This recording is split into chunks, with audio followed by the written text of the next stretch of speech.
The invention of the 24-hour news cycle and social networking has changed the speed of the media machine for good.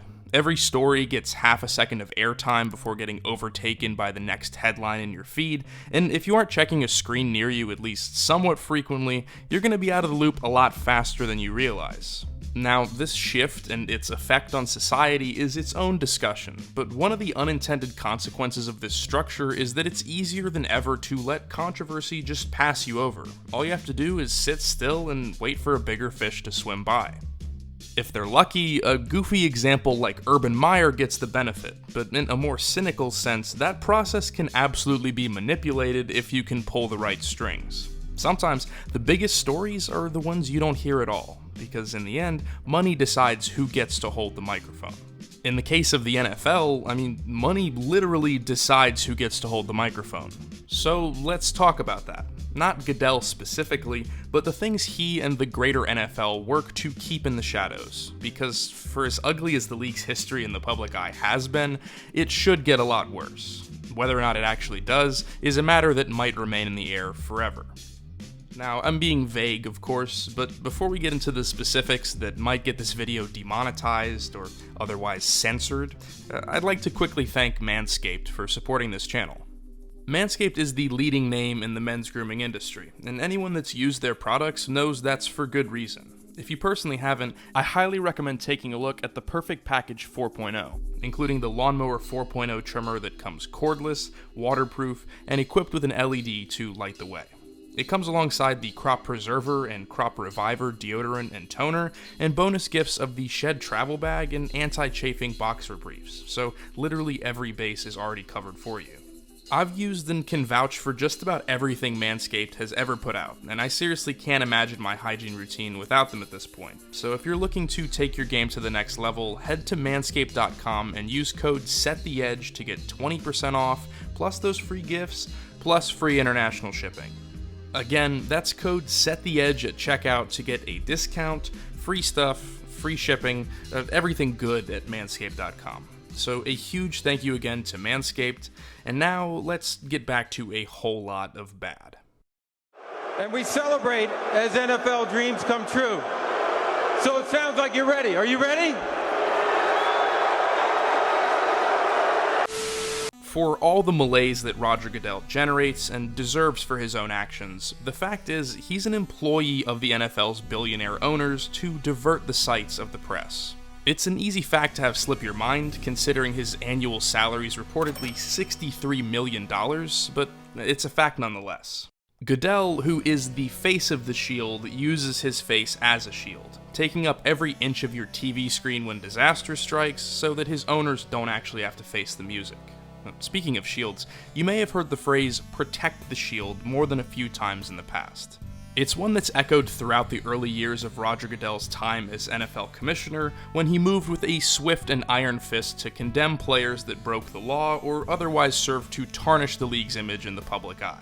On an individual level, Goodell's harsh personal conduct suspensions, or his Spygate and Bountygate punishments, show his record, inconsistent as it would become, was to reprimand anyone that puts negative headlines in that week's paper. But that's far from the only action the NFL is willing to take in order to avoid bad press. After all, what's far more preferable than trying to turn a narrative around is just silencing it completely. There's a few examples of this. Remember when the league made it a finable offense for players to kneel during the national anthem because it was a media firestorm, and then casually walking back that stance once public opinion shifted? Colin Kaepernick's grievance with the NFL for its owners allegedly blackballing him after that never went to court to have any evidence laid on the table, thanks to a quick and reportedly very healthy confidential settlement. How about the NFL's undying battle to erase all discussion of the league's brutal history of concussions and degenerative injuries? Or maybe the fact that they just agreed to halt the practice of race norming, which assumed black players started with lower cognitive abilities and therefore had a more difficult time winning compensation for long-term brain injuries they sustained. And this was going on until the year 2021. Did you hear about that?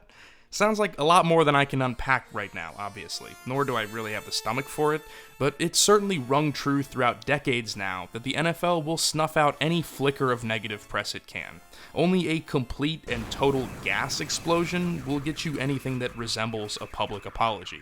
I got it wrong in the handling of the Ray Rice matter, and I'm sorry for that.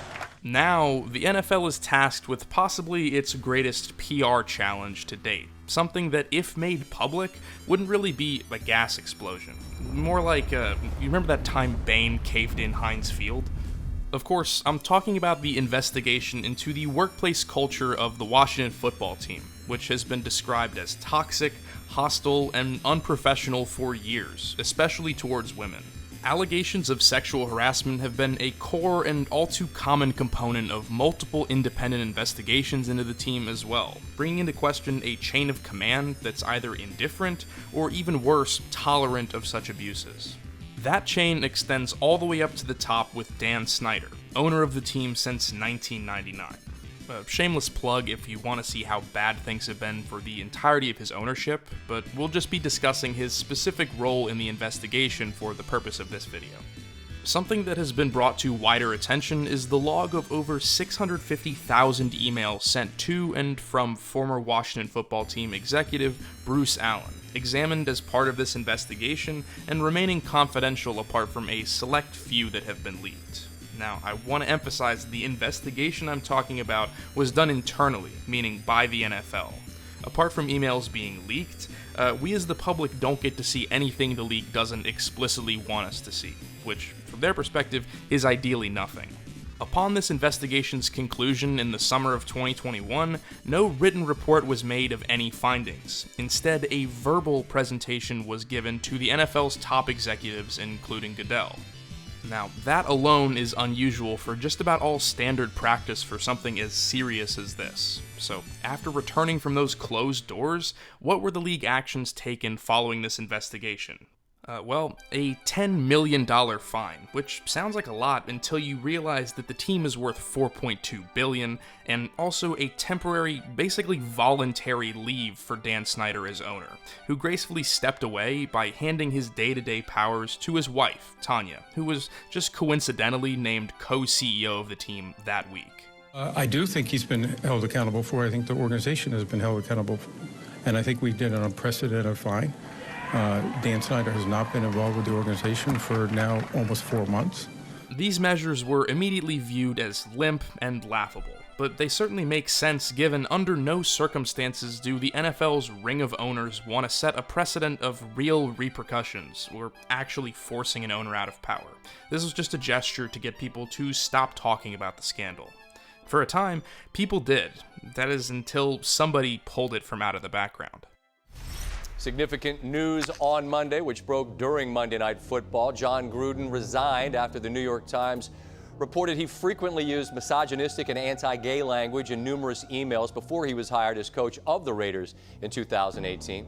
Last week, it was learned Gruden used a racist trope to describe NFL Union Chief DeMaurice Smith in a 2011 email, writing Dumborius Smith has lips the size of Michelin tires.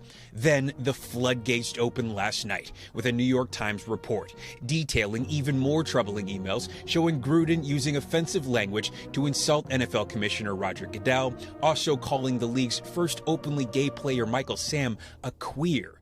John Gruden, former Raiders head coach, resigned on October 11th, 2021, following the release of a slew of emails to WFT executive Bruce Allen containing racist, misogynistic, and homophobic remarks that spanned a number of years. And if all of that wasn't enough, there were also shared topless photos of Washington cheerleaders found that were sent to Gruden and others by Allen. Now, obviously, John Gruden deserved to lose his job. Shared in confidence or not, the attitudes reflected in these conversations are vile and include exactly the type of prejudices that the sport and our society as a whole can have zero tolerance for. No one disagrees with that aspect of the Gruden situation. His statements were disavowed, and his days as nine-figure czar of Raiders football are now rightfully over. but Gruden's emails aren't really the murky part of this. It's really the fact that out of 650,000 emails harvested from Washington football team accounts over the years, the head coach of the Raiders is the only one that had any emails of note. I guess we're meant to believe that everyone else was immediately condemning these remarks as Gruden was sending them out. Because of those obvious question marks, multiple parties, including DeMaurice Smith, director of the NFLPA who Gruden referred to with a racist stereotype, and the attorneys for 40 former Washington employees, soon called for full transparency of the emails involved in the investigation. But, of course, the NFL doesn't have a whole lot of interest in providing those. Now, a far less reported leak occurred a few days later involving the NFL's general counsel Jeff Pash, also a right-hand man for Goodell, with more emails revealing a very close relationship with Bruce Allen. Now, their email conversations were nowhere near as severe as Gruden's, more so just exceedingly lame. But some exchanges involved did raise questions about the league's impartiality when it comes to how NFL league offices interact with its clubs. There are multiple instances of Pash reassuring Allen that certain penalties wouldn't be levied against him, and one particular instance when initial allegations of sexual harassment broke out involving the team's cheerleaders, where Pash said, quote, "I know that you are on it and would not condone something untoward." Of course, it would later be found out that Allen was sharing topless photos of those very cheerleaders to his other buddies. You know, the culture is actually damn good. So while there isn't really anything in there that's damning for Pash, and the NFL denies any wrongdoing on his part, as a top advisor and key internal member of Roger Goodell's circle, it's definitely fair to raise some questions about the motivations of a man who went from spending happy hour at Hooters with Bruce Allen to potentially being involved in an investigation into his misconduct. The NFL claims that every message sent outside of those select John Gruden emails were not worthy of any action by the league, and considered to be, quote, outside of the scope of their investigation. The obvious translation for that would be, please quit asking about what happened, guys. There's nothing to see here, and look, we already gave them a parking ticket. I mean, Roger Goodell recently claimed that there has been no public release of the investigation's findings to ensure the anonymity of those who came forward. But lawyers representing 40 of the employees involved directly contradict that, claiming these employees wanted anonymity since they feared retaliation, but would never have participated if they'd known the NFL would pursue no written report or any real accountability for Dan Snyder. To quote from their public letter, "Your continued refusal to produce the findings of the investigation, ignoring the repeated pleas of those who put themselves at great risk to participate in this investigation, suggests strongly that they are not who you are determined to protect." End quote. I mean, we know who's being protected, and it's laughable that the NFL truly believes they can just pull the wool over people's eyes for long enough to make them forget how transparently gross this entire situation has been from the very start. Whether directly involved or not, if Dan Snyder was the owner of a team for 30 years that cultivated a culture of harassment, abuse, and is generally maligned for its unprofessional approach in every aspect of business, his inability to change that over such a period of time is a tacit endorsement of that culture. It doesn't matter if he claims to have had zero involvement or not. But he doesn't even have an email account, his wife and co-CEO exclaims. Great. Please continue to tell anyone who's had the misfortune of being a Washington fan how little Dan Snyder has been involved over the years. And that's even ignoring that 3 employees fired after being mentioned by name in the original Washington Post expose were reported to be within Snyder's inner circle. Or even reports that Snyder directly engaged in the same inappropriate behavior that has been so commonly reported within his organization. There's now even reports materializing about Snyder directly interfering with the WFT investigation and those very aforementioned allegations, despite claiming full cooperation. A development that's not only unsurprising, but would be confirmation of everything that's already being suspected. We're just only able to speculate on these things because from how it looks, the NFL is actively suppressing knowledge of alleged criminal activity. Until everything's put on the table, if it ever is, all we can do is wonder to what degree Snyder is a disgrace to the sport. But the fact that he is a disgrace is already confirmed. Ranting aside, though, in a league where historic strides have been made recently by women and the percentage of women employed by the NFL has steadily grown over the last decade, it's truly a slap in the face to so shamelessly protect Snyder from the consequences of his own actions. While the NFL may promote diversity, improve its hiring practices, and paint end racism behind every end zone, the reality remains that money always wins out in the end, and the league is still run by a handful of billionaires that get to play God consequence-free. A man like Jon Gruden deserves to be fired, but it is easy to view him as a sacrificial lamb of the greater good old boy network. One firing doesn't end the prejudices reflected in those emails that are no doubt still found throughout the league. He just simply wasn't at a high enough rung on the ladder to receive immunity. I mean, at the very least, the surroundings of the Gruden leak are bizarre, and it's clear Gruden feels the same way as he's suing the NFL for what his attorneys are calling a Soviet-style character assassination. It'll surely be difficult for Gruden to prove it was the NFL who was definitively behind the leaks, but if he's truly got nothing to lose at this point and the case makes it to discovery, we could end up seeing exactly what the NFL has been so desperate to hide. As always, though, the most likely outcome is another fat settlement that tells us exactly what the price of silence is, or at least gives us an anonymous estimate. So, what happens next with the Washington investigation, if anything at all?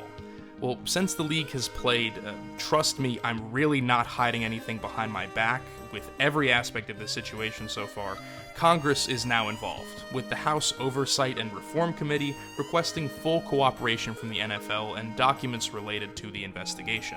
And things are already starting to get thorny in that arena, with the NFL likely to fight tooth and nail to overturn as little as humanly possible, considering their track record up to this point. The wheels of Congress are obviously slower than slow, and it's already being fought against by members of its own committee, but it might be the only real opportunity for quite a while to check the shameless practices of those that are calling the shots in the NFL, or at least one can hope. Regardless of what happens in the coming days, weeks, months, and whether or not we ever get new information by discovery or by leak, the fact remains that the NFL wants you to forget. Forget about the allegations, forget there was ever an investigation, forget about Dan Snyder, all while the money printing machine that is the Washington football team continues to write checks with Snyder's name still on them. Look, I love the players and product of the NFL, but this kind of conduct being essentially given a free pass is an embarrassment to the sport and everybody that follows it. So, if you really want to protect the shield, Roger, you can start by doing right by those who make up your multi-billion-dollar company, and not just leave them in the dark in favor of one guy sitting at the top.